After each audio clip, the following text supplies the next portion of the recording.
Hi friends, welcome to JK shoppy. இன்னைக்கு நம்ம JK ஷாப்பில பார்க்க போற ப்ராடக்ட் என்னன்னா, இதுதான் 4-in-1 வெஜிடபிள் கட்டிங் ட்ரே. இதை வெஜிடபிள் கட்டிங் ட்ரேவாவும் இப்படி வச்சு யூஸ் பண்ணிக்கலாம். இந்த ட்ரேவை எக்ஸ்பேண்டும் பண்ணிக்கலாம், ஃபோல்டபிளும் பண்ணிக்கலாம்.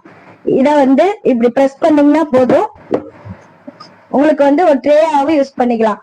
இதை ஸ்டோரேஜ் ட்ரேவா ஃப்ரூட்ஸ் வெஜிடபிள்ஸ் எல்லாம் போட்டு ஃப்ரிட்ஜ்ல கூட வச்சு யூஸ் பண்ணிக்கலாம். இப்படி இது பண்ணிட்டு ஃப்ரூட் கட்டிங் பண்ணி வச்சிருக்கீங்களா, அதை கீழே பட்டன் இருக்கும், இதை பிரஸ் பண்ணிட்டு வாஷ் பண்ணிக்கலாம். நீங்க வாஷ் பண்ண ட்ரைனும் பண்ணிக்கலாம். இந்த ட்ரே உங்களுக்கு வேணும்னா ஸ்கிரீன்ல தெரியுற நம்பருக்கு வாட்ஸ்அப் பண்ணுங்க. இந்த ப்ராடக்ட் பாத்தீங்கன்னா அமேசான், பிளிப்கார்ட் எல்லாம் பாத்தீங்கன்னா 400 and 500க்கு சேல்ஸ் பண்றாங்க. நாங்க நம்மளோட ஜேகே ஷாப்பில வெறும் 290 மட்டும்தான், அது ஃப்ரீ ஷிப்பிங்கோட நம்ம தந்துட்டு இருக்கோம். இந்த வீடியோல நாங்க எவ்வளவு அமௌண்ட் சொல்றோமோ அந்த அமௌண்ட் மட்டும் தான் நம்ம இந்த ப்ராடக்ட் எல்லாம் சென்ட் பண்ணிட்டு இருக்கோம். எக்ஸ்ட்ரா அமௌண்ட் எதுவும் நீங்க பே பண்ண தேவையில்லை. இந்த மாதிரி ரெகுலர் அப்டேட்டுக்கு நம்ம சேனலை சப்ஸ்கிரைப் பண்ணுங்க. சப்ஸ்கிரைப் பண்ணிட்டு உங்க ஃப்ரெண்ட்ஸுக்கு யாருக்காவது வேணும்னாலும் நம்ம சேனலை ஷேர் பண்ணுங்க, ஃபாலோ பண்ணுங்க, லைக் பண்ணுங்க.